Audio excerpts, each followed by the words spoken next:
Assalamualaikum warahmatullahi wabarakatuh.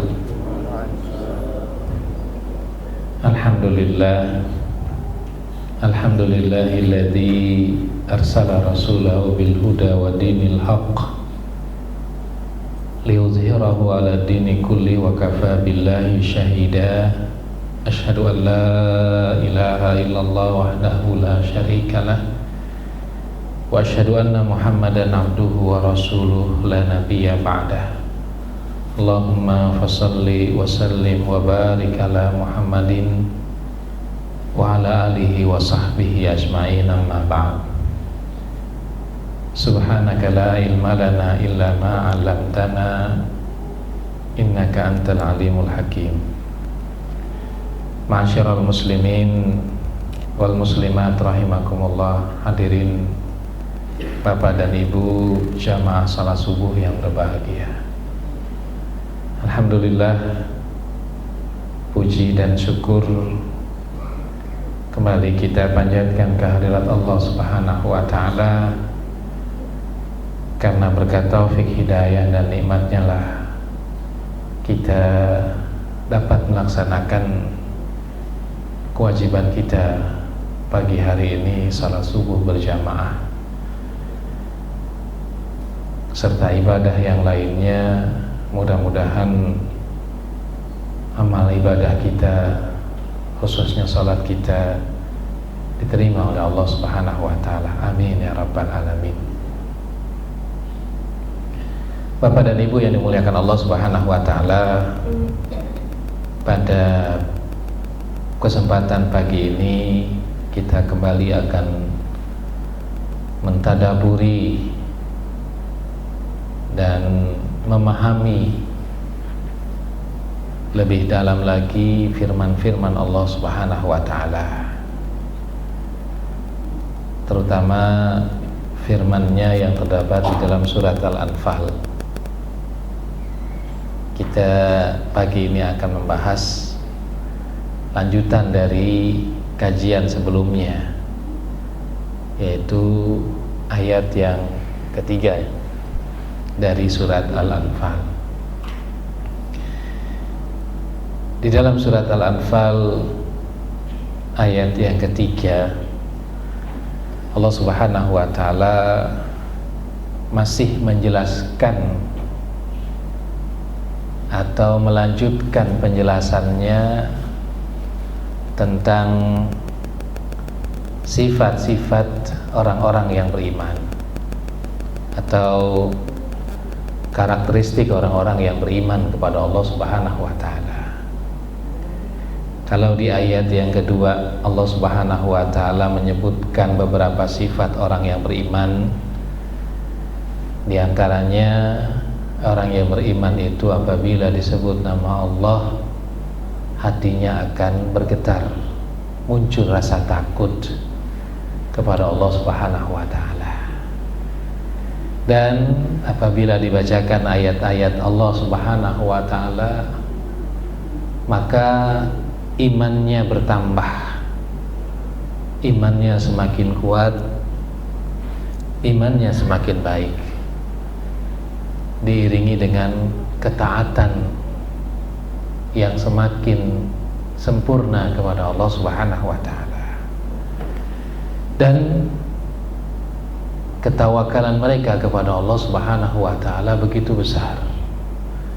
Harapan dan pasrah, atau harapan dan kepasrahan mereka kepada Allah Subhanahu wa ta'ala begitu besar.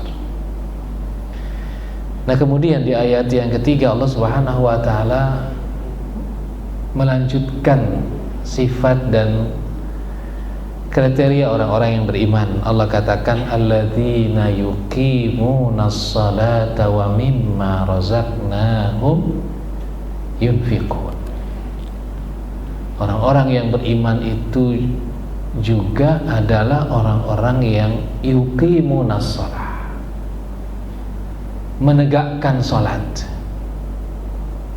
Karena yuqimuna itu dari kata aqama yuqimu.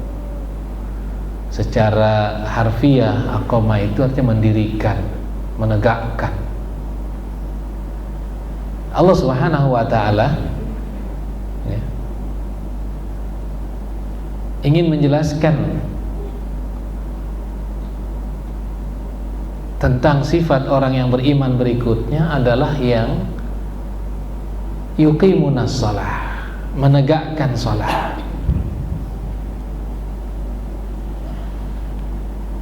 Salat ini kata para ulama adalah a'mal tashmulu anwa'il khair, amal yang mencakup seluruh kebaikan. Dan di sini Allah Subhanahu wa taala menggunakan kata yuqimuna, tidak menggunakan kata yusalluna, karena pesan yang ingin disampaikan oleh Allah Subhanahu wa taala bukan sekedar mengerjakan sholat, tapi betul-betul mengerjakan sholat, serius mengerjakan sholat, sungguh-sungguh dalam mengerjakan sholat ya. Sehingga Qatadah menafsirkan kata yuqimus shalah itu adalah al-muhafazatu ala wa mawaqitiha wa wudu'iha wa ruku'iha wa sujudiha, yaitu mereka betul-betul menjaga sholatnya sesuai dengan waktu yang telah ditentukan oleh Allah Subhanahu wa taala. Bahkan Nabi SAW menjelaskan bahwa di antara amalan yang paling utama itu adalah mengerjakan sholat pada waktunya. Dalam riwayat yang lain, sholat di awal waktunya. Jadi bukan sekedar mengerjakan sholat, tapi betul-betul mengerjakan sholat, yaitu memperhatikan waktu-waktu sholat sehingga dia mengerjakan sholat itu pada waktunya. Wa wudu'iha,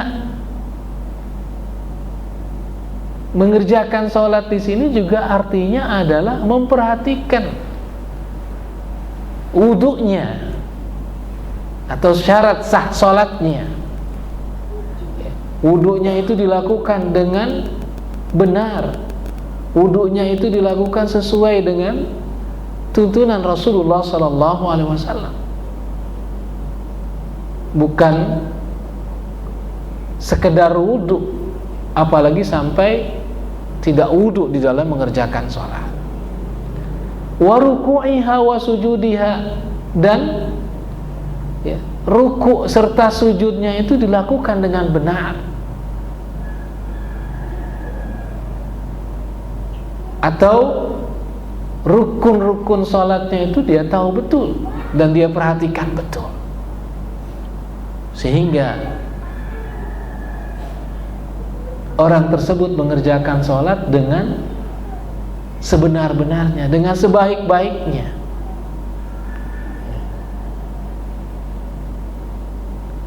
Bahkan kemudian ditambahkan oleh Muqatil, wa tilawatil Qur'ani fiha wa tasyahud wa salatu ala Nabi sallallahu alaihi wasallam, ada iqamatuha ya, termasuk adalah bacaan Qur'annya ketika dia sedang sholat itu betul-betul diperhatikan, bacaannya bagus, bacaannya sesuai dengan ketentuan dalam membaca Al-Quran, tajwidnya, makhraj hurufnya, termasuk adalah makna dan penghayatannya. Begitu juga tasyahudnya, ketika dia membaca tasyahud itu betul-betul dihayati. Juga termasuk sholawatnya kepada Nabi SAW di dalam tasyahudnya itu. Inilah makna iqamatiha, kata Muqatil. Nah, salat ini adalah merupakan hak Allah Subhanahu wa taala. Bahkan dia merupakan hak Allah Subhanahu wa taala yang paling besar.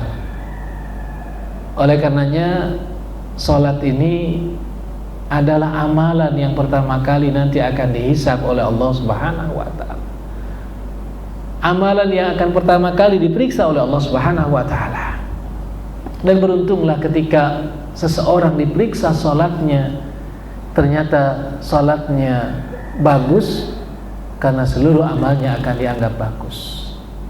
Dan celakalah orang ketika dihisab salatnya, ketika diperiksa salatnya, ternyata salatnya tidak bagus, karena seluruh amalnya akan dianggap tidak bagus oleh Allah Subhanahu wa taala. Hal ini sebagaimana disabdakan oleh Rasulullah sallallahu alaihi wasallam di dalam hadis, awwalu ma yuhasabu bihil 'abdu yaumal qiyamati as-shalah.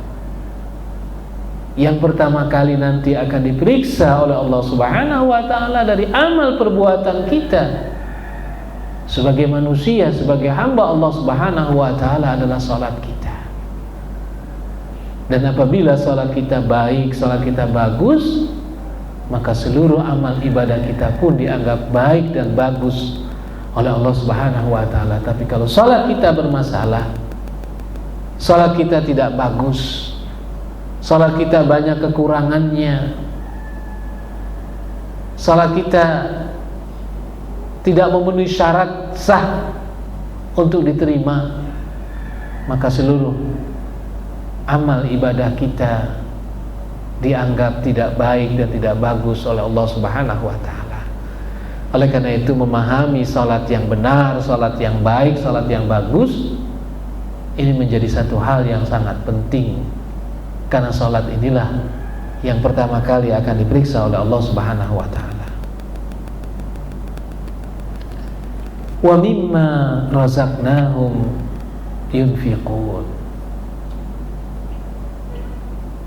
Dan dari sebagian apa yang kami karuniakan kepada mereka, mereka pun mau menginfakkannya, mau berbagi, mau bersedekah, mau memberi kepada orang-orang yang membutuhkannya, kepada kaum du'afa, kepada kaum fuqara, kepada orang-orang yang memang membutuhkan uluran tangan kita dan bantuan kita. Hadirin rahimakumullah, ayat ini ingin menjelaskan bahwa sesungguhnya mukmin yang baik itu bukanlah sekadar mukmin yang baik hubungannya kepada Allah Subhanahu wa taala. Akan tetapi mukmin yang baik itu di samping hubungannya kepada Allah Subhanahu wa taala baik yang dilambangkan dengan sholat, tapi hubungan dengan manusia juga baik. Hubungan sosialnya bagus yang dilambangkan dengan infak dan bersedekah. Apalagi memang infak dan sedekah yang kita keluarkan ini adalah dalam rangka mensyukuri nikmat dan karunia yang Allah berikan kepada kita. Karena pada hakikatnya kekayaan yang kita miliki, harta yang kita miliki, itu semua adalah karunia dari Allah Subhanahu wa taala. Bukan semata-mata karena kehebatan kita mencari harta, bukan semata-mata karena kesungguhan kita, bukan semata-mata karena kecerdasan kita dalam mencari harta, kepintaran kita, kepiawaian kita dalam mencari itu, bukan. Tapi harta yang kita miliki, yang kita peroleh adalah merupakan nikmat dan karunia yang Allah berikan kepada kita. Bahkan harta yang kita miliki adalah merupakan titipan Allah Subhanahu wa taala, yang satu ketika Allah Subhanahu wa taala berhak untuk mengambilnya kembali titipannya, dan kelak nanti kita harus mempertanggungjawabkan harta yang merupakan titipan Allah Subhanahu wa taala.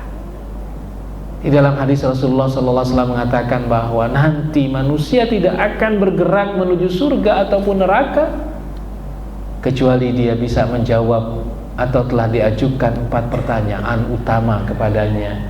Satu di antaranya, kata Rasulullah sallallahu alaihi wasallam, adalah wa an malihi min aina iktasabah wa fima anfaqah. Harta kekayaan yang dimilikinya itu akan ditanya oleh Allah Subhanahu wa taala. Dari mana kita memperolehnya? Dengan cara apa kita memperolehnya? Dan juga akan ditanya adalah untuk apa harta yang Allah berikan kepada kita? Apakah kita gunakan untuk ketaatan kepada Allah Subhanahu wa taala, atau kita gunakan untuk berbangga-bangga atau bahkan bermaksiat ria dengan harta yang Allah karuniakan kepada kita? Hadirin rahimakumullah, Bapak dan Ibu yang dimuliakan oleh Allah Subhanahu wa taala. Semakin banyak harta kekayaan yang kita miliki, maka semakin panjang pemeriksaannya, hisabnya nanti di yaumil qiyamah. Di dalam hadis Rasulullah sallallahu alaihi wasallam menggambarkan seperti apa penghisaban yang dilakukan oleh Allah Subhanahu wa taala kepada orang-orang yang memiliki harta yang melimpah. Rasulullah sallallahu alaihi wasallam mengatakan, orang-orang miskin lebih dahulu masuk ke dalam surganya Allah Subhanahu wa taala dibanding dengan orang-orang kaya dengan jarak waktu 500 tahun. Oleh karenanya, ketika Allah Subhanahu wa taala memberikan nikmat harta kepada kita, nikmat kekayaan kepada kita, bersyukurlah kepada Allah Subhanahu wa taala dengan cara mau berbagi kepada fakir miskin atau orang-orang yang membutuhkan harta tersebut.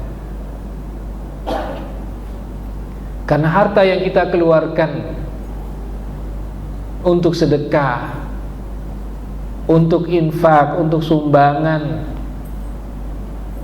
untuk hadiah, itulah sesungguhnya harta kita yang kelak nanti akan tetap menjadi milik kita saat kita menghadap Allah Subhanahu wa taala. Sedangkan harta yang tersimpan di dalam tabungan, di dalam deposito atau yang lainnya, ketika kita meninggal itu tidak akan menjadi harta kita. Wa mimma razaqnahum yunfiqun. Orang yang beriman adalah orang yang mau berbagi kepada orang lain dari rizki dan karunia yang Allah berikan. Apalagi memang di dalam harta kita, di dalam kekayaan kita itu ada hak fakir miskin. Wa fi amwalihim haqqun lis-sa'ili wal mahrum. Di dalam harta mereka, harta orang-orang kaya, orang-orang yang mendapatkan nikmat dan karunia Allah Subhanahu wa taala, haqqun lis-sa'ili wal mahrum. Ada hak orang lain,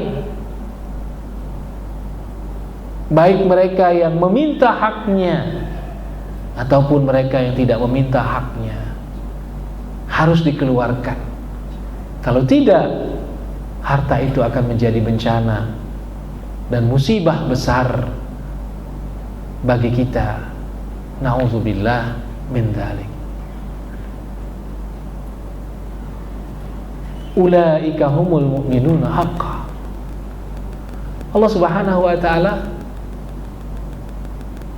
mengatakan orang-orang yang memiliki kriteria seperti itu bergetar hatinya ketika disebut nama Allah, bertambah keimanannya ketika dibacakan ayat-ayat Allah, kepasrahan dan harapan mereka kepada Allah jauh lebih besar daripada apa yang mereka miliki. Mereka mengerjakan sholat, mereka menginfakkan hartanya. Allah katakan ulaika humul mu'minuna haqqan, mereka itulah orang-orang mukmin yang sesungguhnya. Karena memang iman itu bukanlah sekedar kepercayaan, bukanlah sekedar ucapan, tapi iman itu merupakan kombinasi antara ucapan, keyakinan dan perbuatan. Iman tidak cukup hanya yakin kepada Allah Subhanahu wa ta'ala, tapi tidak ada bukti nyatanya. Iman juga bukan sekedar diucapkan, tidak sampai diyakini, yang kemudian membentuk kepribadian sebagai orang yang beriman. Tapi iman adalah kombinasi antara ucapan yang kemudian tertanam di dalam hati kita menjadi sebuah keyakinan, dan keyakinan itu terpancar, terlihat dengan jelas dalam perbuatan kita, dalam ucapan kita, dalam perilaku kita, terutama dalam ibadah sholat atau hubungannya kepada Allah Subhanahu wa ta'ala dan hubungannya kepada manusia, hubungan yang baik.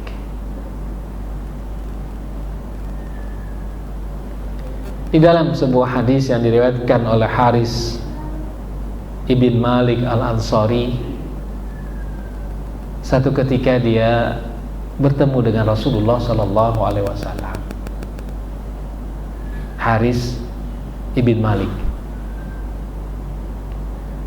ketika bertemu dengan Rasulullah sallallahu alaihi wasallam, Rasulullah pun menyapanya. Kaifa asbahta ya Haris? Bagaimana kabarmu pagi ini, wahai Haris? Kalau kita ditanya seperti itu, apa kabar? Biasanya kita hanya menjawab alhamdulillah baik. Sebenarnya jawaban itu sudah baik. Tapi sahabat yang satu ini memahami bahwa pertanyaan Rasulullah SAW itu bukan sekedar menanyakan tentang kondisi fisiknya, kondisi kesehatannya, ya. Tapi Haris ibn Malik al-Ansari memahami bahwa pertanyaan Rasulullah ini juga mencakup kondisi ruhiyahnya, kondisi keimanannya, bukan sekedar kondisi fisiknya. Sehingga dia pun mengatakan asbahtu mu'minan haqqa, pagi ini aku merasakan betul-betul menjadi seorang mukmin yang sejati. Dia merasakan kenikmatan Allah Subhanahu wa ta'ala, keimanan yang dikaruniakan oleh Allah Subhanahu wa ta'ala. Dia merasakan bahwa nikmat iman itu jauh lebih besar daripada nikmat yang lainnya. Nikmat kesehatan, nikmat harta.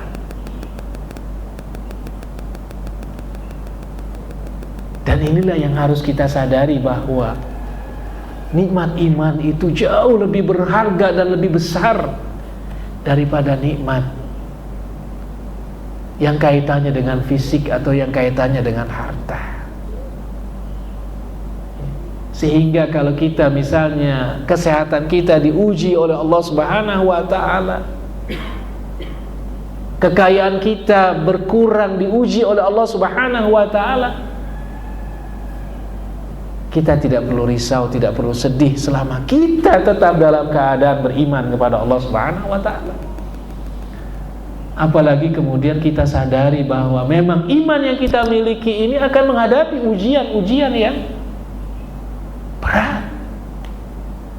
Semakin kuat iman kita, semakin kokoh iman kita, maka semakin besarlah ujian itu. Karena Allah Subhanahu wa taala akan menguji seseorang itu bobotnya berdasarkan kualitas keimanannya. Yubtala al-rajulu ala hasabi dinihi. Kata baginda Nabi SAW, seseorang itu akan diuji oleh Allah Subhanahu wa taala berdasarkan kualitas agamanya, keimanannya, keyakinannya kepada Allah Subhanahu wa taala. Fa in kana fi dinihi salaba zidalahu fil bala. Apabila keimanannya, agamanya itu semakin kuat, semakin mantap, maka semakin ditambahlah ujiannya oleh Allah Subhanahu wa ta'ala. Oleh karena itu manusia yang paling berat ujiannya, yang paling besar ujiannya adalah para nabi, karena kualitas iman mereka yang sangat luar biasa. Kembali kepada jawaban atau hadis yang diriwayatkan oleh Haris ibn Malik ketika ditanya oleh Rasulullah SAW, bagaimana kabar kamu pagi ini? Dia mengatakan, ya, pagi ini aku merasa menjadi seorang mukmin yang sejati.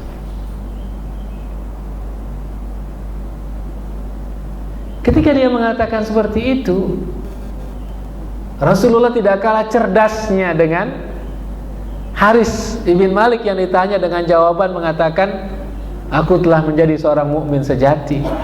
Rasulullah mengatakan, unzur ma taqulu fa inna likulli syai'in haqiqah fama haqiqatu imanika. Perhatikanlah apa yang kamu ucapkan itu. Rasulullah ingin mengatakan, hati-hati dengan ucapan. Fa inna likulli syai'in haqiqah. Karena segala sesuatu itu ada yang hakikatnya, ada esensialnya. Fama haqiqatu imanika. Apa hakikat iman kamu itu?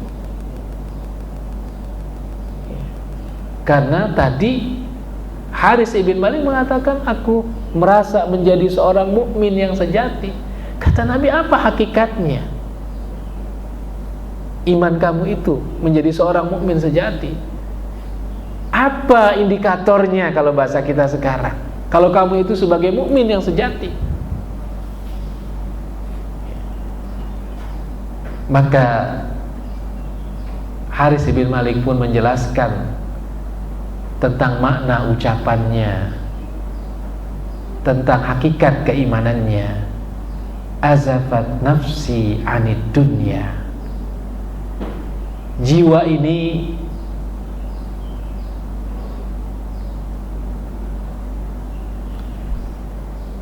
tidak ambisi dan tidak rakus terhadap dunia. Inilah satu di antara makna hakikat keimanan seseorang. Tidak ambisi terhadap dunia, atau dia tahu bagaimana mensikapi dunia. Dia tahu bagaimana memanage dunia, bahwa dunia ini bukanlah tujuan hidup, bahwa hidup kita di dunia ini bukanlah untuk mencari kekayaan. Sekalipun kita boleh menjadi orang kaya, tapi orang kaya yang pandai bersyukur. Tidak dilarang kita mencari kekayaan, tapi kita harus tahu bagaimana cara mencarinya dan bagaimana menggunakan kekayaan itu. Azafat nafsi anid dunya. Fa ashartu layali. Atau makna azafat di sini juga bisa artinya jiwa ini telah meremehkan dunia, yaitu fa ashartu layali wazma'tu nahari. Malam harinya aku habiskan dengan beribadah kepada Allah Subhanahu wa taala, bergadang ya di malam hari untuk ibadah kepada Allah Subhanahu wa taala. Karena ibadah di malam hari itu lebih memberikan kekhusyuan, lebih memberikan kenikmatan, ya, lebih memberikan pengaruh yang positif, yang besar di dalam jiwa kita. Itulah kenapa Rasulullah SAW diperintahkan oleh Allah Subhanahu wa taala untuk melakukan qiyamul lail, ya, untuk melakukan sholat malam.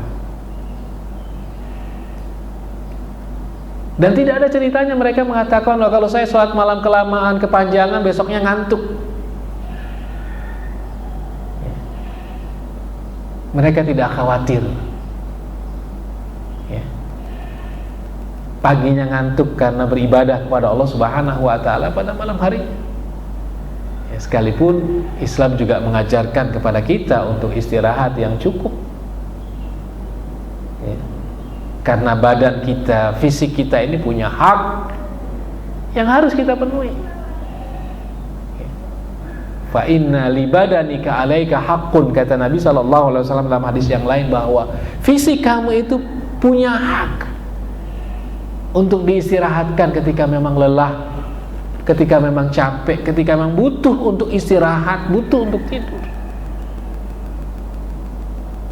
Tapi ingat bahwa sesungguhnya tidur itu bukan diukur dari lamanya, tapi tidur itu adalah dilihat dari kualitasnya. Secara teoritis memang manusia itu butuh tidur 8 jam dalam satu hari. Apalagi bayi itu bisa lebih panjang. Tapi sesungguhnya tidur itu bukan dilihat dari lamanya, tapi adalah kualitasnya. Ketika kita ngantuk sekali dan ketika itu kita baru istirahat, itu tidak perlu tidur yang panjang. Kadang kita merasa ngantuk berat gitu kan, ternyata begitu kita lelap 5 menit, 10 menit, itu sudah terasa nikmat ya. Tidak butuh ya waktu yang lama untuk ya mengistirahatkan fisik kita atau mata kita. Jadi kata Haris bin Malik, fa ashartu layali, aku pun bergadang di malam hari untuk beribadah kepada Allah Subhanahu wa taala. Karena ibadah di malam hari itu, terutama di penghujung malam atau sepertiga akhir malam, itu adalah ibadah yang waktunya paling baik. Karena di penghujung malam itulah Allah Subhanahu wa taala beraudiensi langsung kepada hamba-hambanya yang tengah beribadah, berdoa dan memohon kepadanya, sebagaimana yang dijelaskan oleh Rasulullah SAW dalam hadis yang lain, bahwa Allah turun ke langit dunia ini pada sepertiga malam terakhir ya, untuk mencari hamba-hambanya yang tengah beribadah dan berdoa memohon kepadanya, sekalipun Allah Subhanahu wa taala Maha mengetahuinya. Wazma'tu nahari, lalu kata Haris bin Malik, dan siang harinya aku pun menikmati dahaga dan haus. Artinya bahwa siang harinya pun dia melaksanakan ibadah puasa. Dengan kata lain, rajin sholat malam, rajin melaksanakan puasa. Ya, sudah barang tentu yang dimaksud puasa di sini itu puasa sunnah. Ya, seperti besok misalnya, itu disunahkan kita puasa 1 hari Yaumu Arafah. Ya, karena puasa 1 hari Yaumu Arafah itu kata Nabi SAW dan menghapus kesalahan kita setahun yang lalu dan setahun yang akan datang. Mudah-mudahan besok kita bisa melaksanakan puasa sunnah tersebut. Tidak cukup sampai di situ, dia mengatakan wa ka'anni anzuru ila arsy rabbi barisan, dan seakan-akan aku melihat arsy Allah Subhanahu wa taala itu nampak dengan jelas. Ya. Arsy di sini artinya adalah kekuasaan Allah Subhanahu wa taala, keagungan Allah Subhanahu wa taala, kemuliaan Allah Subhanahu wa taala. Dia merasakan begitu jelas keagungan Allah Subhanahu wa taala. Begitu nampak kebesaran Allah Subhanahu wa taala. Dan sudah barang tentu orang yang merasakan kebesaran dan keagungan Allah adalah orang juga yang merasakan betapa kerdilnya dirinya di hadapan Allah Subhanahu wa taala.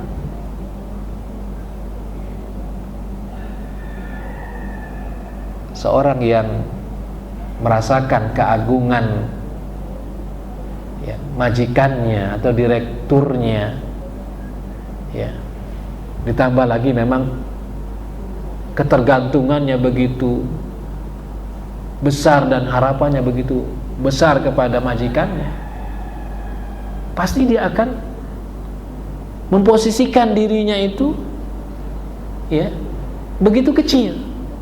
Ya kan, disuruh ini mau gitu kan, bahkan kadang-kadang secara berlebihan gitu kan, ya, menyambut atau memenuhi permintaan ya atasannya tadi atau majikannya tadi.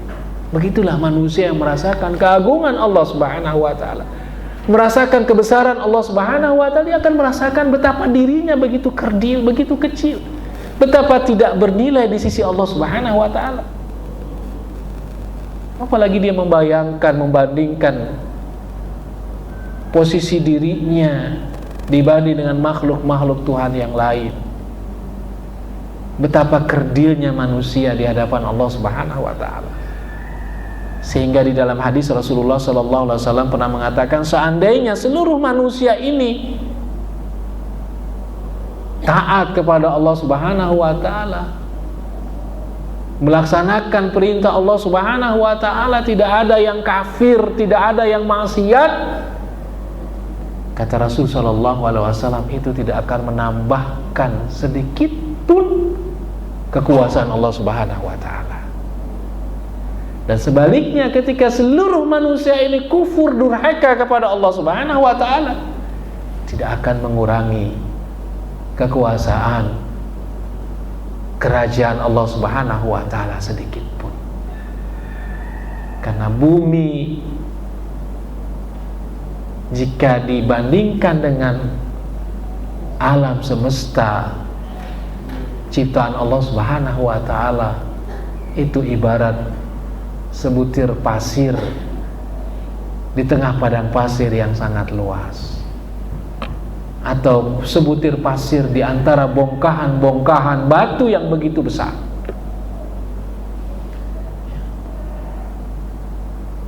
Kan ada ilustrasinya tentang dunia dibandingkan dengan jagat raya ini. Itu ibarat sebutir pasir di antara bongkahan-bongkahan batu yang begitu besar, yang begitu banyak. Dan di dalam sebutir pasir itulah ada miliaran manusia. Dan di antara miliaran manusia itu adalah kita. Betapa kerdilnya kita, betapa kecilnya kita, tidak berharga dan tidak bernilainya kita di sisi Allah Subhanahu wa taala. Oleh karena itu dunia dan seisinya, kata Rasul sallallahu alaihi wasallam, di sisi Allah itu tidak ada nilainya sekalipun, hanya sekedar seberat sayap nyamuk atau senilai seharga sayap nyamuk. Tidak ada nilainya di sisi Allah Subhanahu wa taala. Dan dalam hadis yang lain Rasul mengatakan, ad-dunya mal'unatun wa mal'unun ma fiha. Dunia ini terkutuk dan terkutuk semua yang ada di dalam dunia ini, termasuk kitanya manusia. Terkutuk jauh dari rahmat Allah Subhanahu wa taala.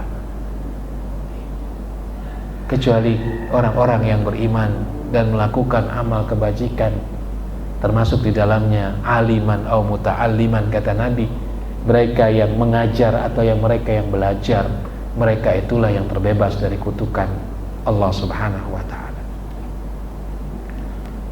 Lebih lanjut, Haris ibn Malik mengatakan, wa ka'anni anzuru ila ahlil jannati yatazawaruna fiha. Seakan-akan aku melihat penduduk surga itu dengan jelas. Mereka saling berkunjung, mereka saling bercengkerama satu dengan yang lainnya. Mereka menikmati karunia surga yang Allah berikan.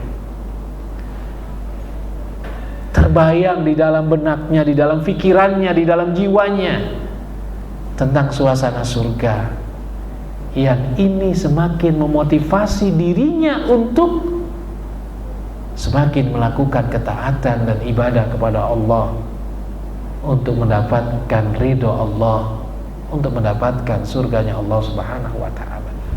Membayangkan surga di mata kita akan memberikan motivasi dan semangat kepada kita untuk beribadah kepada Allah Subhanahu wa ta'ala. Perlu menghadirkan surga di dalam jiwa kita, di dalam diri kita, terutama saat kita berada di medan perjuangan, di medan jihad fisabilillah, di dalam sebuah peperangan. Sahabat bertanya kepada Rasul sallallahu alaihi wasallam, "Ya Rasulullah, bagaimana nasibku seandainya aku terbunuh dalam peperangan ini?" Rasul mengatakan, "Kamu bakalan masuk surga." Maka sahabat ini pun membuang perbekalannya, ransumnya, supaya dia tidak berlama-lama untuk menikmati ransumnya, menjadi terlambat masuk surga. Dia buang ransumnya, dia buang bekalnya, kemudian dia terabas pasukan musuh dan dia menemui syahidnya.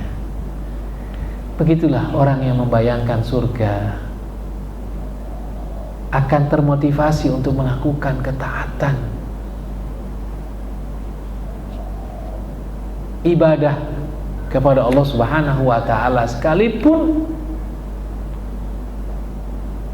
dengan resiko yang begitu berat, terbunuh di jalan Allah Subhanahu wa ta'ala. Begitu juga ketika kita bisa membayangkan surga seperti apa, maka kita tidak akan kikir untuk bersedekah, tidak akan pelit untuk bersedekah. Bahkan kita akan berusaha bersedekah dengan harta kita yang paling mahal, yang paling baik. Karena di dalam Al-Quran Allah Subhanahu wa ta'ala mengatakan, lan tanalul birra hatta tunfiqu mimma tuhibbun. Kamu tidak akan bisa mendapatkan surga. Di antara tafsiran al-birra itu adalah surga. Kamu tidak akan mendapatkan surga sampai kamu mau menginfakkan harta yang paling kamu cintai, yang paling kamu sukai, yang paling kamu sayangi. Ketika turun ayat ini, datanglah sahabat Nabi SAW yang bernama Abu Talha mengatakan, "Ya Rasulullah, aku mendengar Allah menurunkan firman-Nya tidak akan mendapatkan surga sampai menginfakkan harta yang paling disukainya. Ya Rasulullah, ketahuilah bahwa hartaku yang paling aku cintai adalah kebunku yang bernama Bayruha, yang letaknya itu persis di hadapan masjid Nabi SAW. Tapi kalau sekarang posisinya itu ya di belakang Raudhah, ya, tanahnya subur, pohon kurmanya juga subur, ada sumber mata airnya, dan Rasulullah sering menikmatinya. Ya. Mulai hari ini katanya aku sedekahkan, aku infakkan untuk mendapatkan surganya Allah Subhanahu wa ta'ala. Begitulah ketika kita bisa membayangkan surga di dalam kehidupan kita, apalagi kemudian kita kaitkan dengan hadis-hadis yang berbicara tentang amalan tertentu yang bisa mendapatkan surganya Allah Subhanahu wa ta'ala, maka kita tidak akan kikir untuk bersedekah, kita akan bersemangat untuk beribadah kepada Allah Subhanahu wa ta'ala. Dan wa ka'anni anzuru ila ahli an-nar yatadaghawna fiha.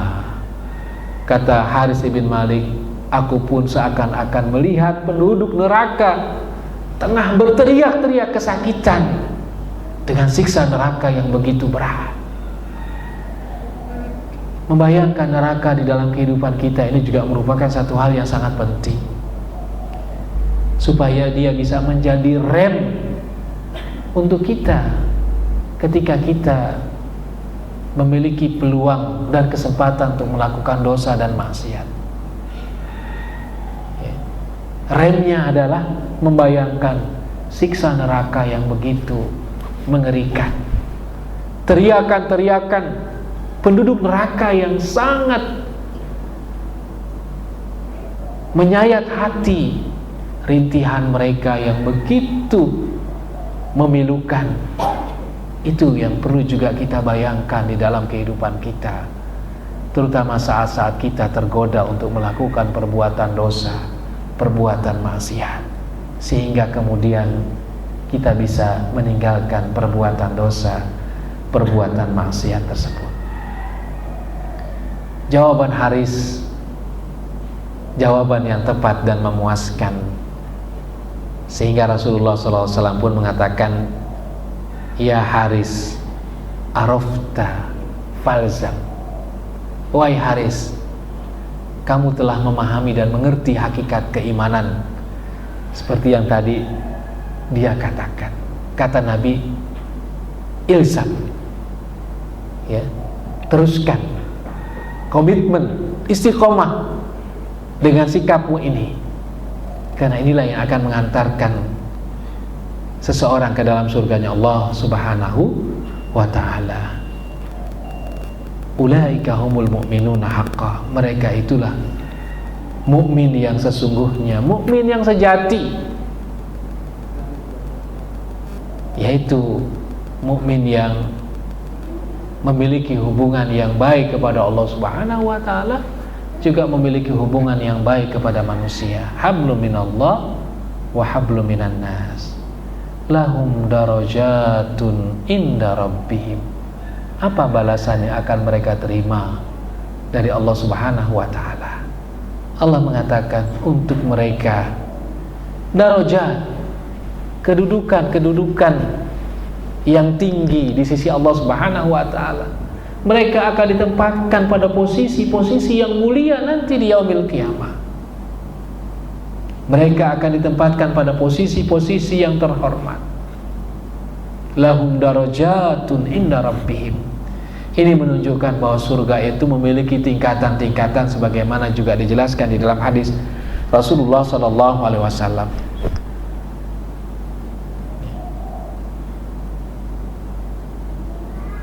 Di dalam hadis riwayat Bukhari dan Muslim, Rasulullah SAW ya mengatakan, inna ahla illiyin la yarahum man asfala minhum kama tarawnal kaukab al-ghair fi ufuq min afaqis sama. Sesungguhnya penduduk surga yang tempatnya lebih tinggi nanti akan melihat penduduk surga yang tempatnya lebih rendah, ya. Tapi kalau di surga, ya judulnya sudah beruntung sajalah, mau ditempatkan yang tinggi ataupun yang tempat yang rendah. Kama tarawnal kaukab al-ghair fi ufuqi min afaqis, sama seperti manusia melihat ya planet Mars, ya kan, dari bumi ini, ya. Qalu ya Rasulullah tilka manazil anbiya la yanalum ghairuhum. Sahabat bertanya kepada Rasul, ya Rasulullah, apakah itu kedudukan dan posisi para nabi yang tidak dimiliki selain mereka? Faqala bala, iya, kata Nabi, wallazi nafsi biyadihi rijalun amanu billah wa sadaqal mursalin. Dan orang-orang yang beriman kepada Allah Subhanahu wa ta'ala serta membenarkan ajaran para rasul yang diutus di tengah-tengah mereka. Dalam riwayat yang lain, Rasulullah mengatakan, inna ahlal jannati la yatara'auna ahlad darajatil ula kama tarawnal kaukab al-ghair fi ufuqis sama. Penduduk surga itu akan melihat, ya, penduduk surga yang lebih tinggi tingkatannya sebagaimana, ya, terlihatnya planet yang bercahaya dari bumi ini. Wa inna Abu Bakar wa Umar minhum wa an'ama. Dan di antara penduduk surga itu adalah Abu Bakar dan Umar, ya. Jadi Rasulullah Shallallahu Alaihi Wasallam menjelaskan, ya, bahwa penduduk surga nanti saling mengetahui posisi-posisi mereka. Dan di antaranya penduduk surga itu adalah Abu Bakar dan Umar yang memang dijamin oleh Rasulullah Shallallahu Alaihi Wasallam masuk surga sebelum mereka wafat atau ketika mereka masih hidup di dunia ini, ya. Dan ini menunjukkan bahwa menyimpangnya, ya, dan sesatnya ajaran Syiah atau keyakinan Syiah yang membenci Abu Bakar dan Umar, ya. Berarti mereka tidak mempercayai ucapan Nabi Shallallahu Alaihi Wasallam. Bukan hanya kedudukan yang tinggi yang mereka peroleh, Allah juga akan memberikan maghfirah, ampunannya. Artinya bahwa orang mukmin yang hak itu bukan berarti mereka tidak melakukan kesalahan dan dosa. Mereka juga melakukan kesalahan dan dosa, tapi ketika mereka melakukan kesalahan dan dosa, mereka segera mohon ampun kepada Allah Subhanahu wa taala, ya. Dan Allah mengampuninya. Kalaupun mereka belum sempat untuk istighfar mohon ampun kepada Allah, kebaikan yang mereka lakukan itu secara otomatis akan menghapus dosa-dosa dan kesalahan mereka. Dan Allah akan memberikan rizqun karim, rezeki yang mulia, yaitu kenikmatan-kenikmatan yang melimpah, yang begitu banyak, yang tidak ada sedikit pun kekurangan, yang Allah akan berikan kepada mereka penduduk surga. Karena ketika mereka sedang berada di surga, kata Rasulullah, Allah bertanya, wahai penduduk surga, saatnya aku memenuhi janjiku kepada kalian. Maka penduduk surga mengatakan, ya Rabb, Engkau telah memenuhi semua janjimu, Engkau telah memasukkan kami ke dalam surga, Engkau telah memberikan kenikmatan yang begitu banyak, yang melimpah, dan penduduk surga tidak merasa kekurangan sedikit pun dengan kenikmatan-kenikmatan yang Allah berikan di dalam surga. Mereka merasa sudah cukup dan Allah telah memenuhi janjinya.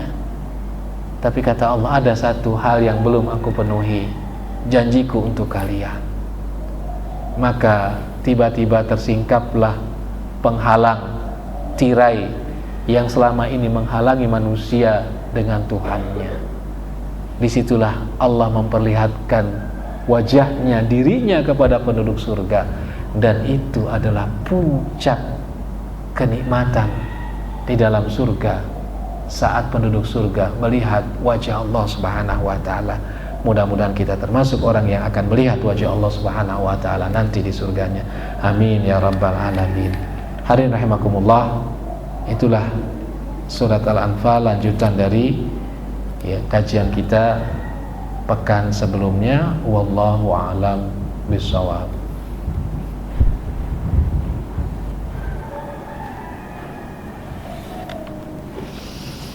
Alhamdulillah, telah kita mendengarkan lanjutan kajian pada pagi ini. Alhamdulillah, sangat menambah daripada wawasan dan keilmuan kita. Semoga kita dimampukan Allah Subhanahu wa taala dalam mengamalkannya ke depan insyaallah. Mungkin ada pertanyaan untuk memperjelas daripada apa yang kita kaji. Saya cukup satu Pak, ya. Waalaikumsalam. Cerita mengenai dialog antara Rasulullah dengan Ali Muhammad. Bagaimana upaya kita menjalankan cerita kehidupan kita sehingga ini bisa mengikuti pola kehidupan hari-hari. Sebab banyak dari rintangan dan halang yang kita hadapi untuk mencapai hal yang macam. Terima kasih. Assalamualaikum. Assalamualaikum warahmatullahi. Baik, terima kasih atas pertanyaannya. Menarik memang dialog antara Rasulullah dengan Haris tadi. Itulah sahabat. Mereka adalah orang-orang yang memang istimewa. Dan rasa-rasanya kita tidak sanggup untuk mengikuti jejak para sahabat. Tapi kalau ada kemauan di dalam diri kita, kita bisa mengikuti jejak mereka. Kita bisa mencontoh kehidupan mereka, karena mereka juga adalah manusia seperti kita. Mereka bukan malaikat, mereka adalah manusia sama seperti kita. Artinya apa yang mereka lakukan itu kita bisa melakukannya. Yang penting adalah kemauan. Kuncinya adalah kemauan. Ketika ada kemauan yang kuat, disitulah kita bisa mengikuti jejak para sahabat. Yang kedua adalah kesungguhan kita. Ketika kita bersungguh-sungguh untuk mengikuti jejak sahabat, kita bisa. Jangankan jejak sahabat, Rasul pun kalau ada kemauan dan kesungguhan, kita bisa meniru dan mengikuti mereka, Rasul.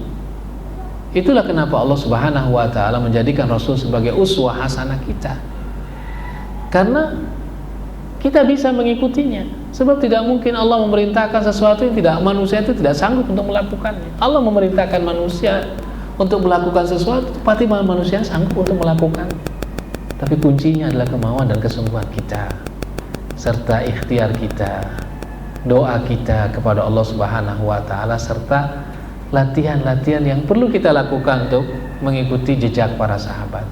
Kalaupun kita tidak bisa mengikuti mereka 100%, paling tidak 10 atau 20% kita bisa mengikuti jejak-jejak mereka. Karena sahabat juga merupakan teladan yang baik bagi kita. Di dalam hadis Rasulullah SAW mengatakan, ashabi kan nujum fabi ayyi iqtadaitum ihtadaitum. Sahabatku itu bagaikan bintang gemintang di langit. Yang mana saja kamu teladani, kamu akan mendapatkan petunjuk dari Allah Subhanahu wa ta'ala. Sudah barang tentu adalah teladan-teladan yang baik, teladan-teladan yang positif yang kita ikuti dari kalangan sahabat. Jadi ya, kata kuncinya adalah kesungguhan ya, dan keinginan yang kuat untuk bisa menteladani jejak-jejak para sahabat. Wallahu a'lam bishawab. Alhamdulillah, kita cukupkan sampai sini dulu untuk kajian tafsir surah Al-Anfal pada pagi hari ini. InsyaAllah kita akan melanjutkan pada pekan depan insyaAllah. Semoga kita dapat memberi manfaat untuk saudara-saudara kita. Sekiranya kajian-kajian ke depan kita mengajak sanak keluarga, tetangga dan saudara-saudara kita untuk dapat menikmati daripada kajian ataupun ilmu ini. Kita tutup kajian ini dengan sama-sama baca doa kafaratul majlis. Subhanallahumma wa bihamdika asyhadu an la ilaha illa anta astaghfiruka wa atubu ilaik. Subhana rabbika rabbil izzati amma yasifun wa salamun alal mursalin walhamdulillahi rabbil alamin. Assalamu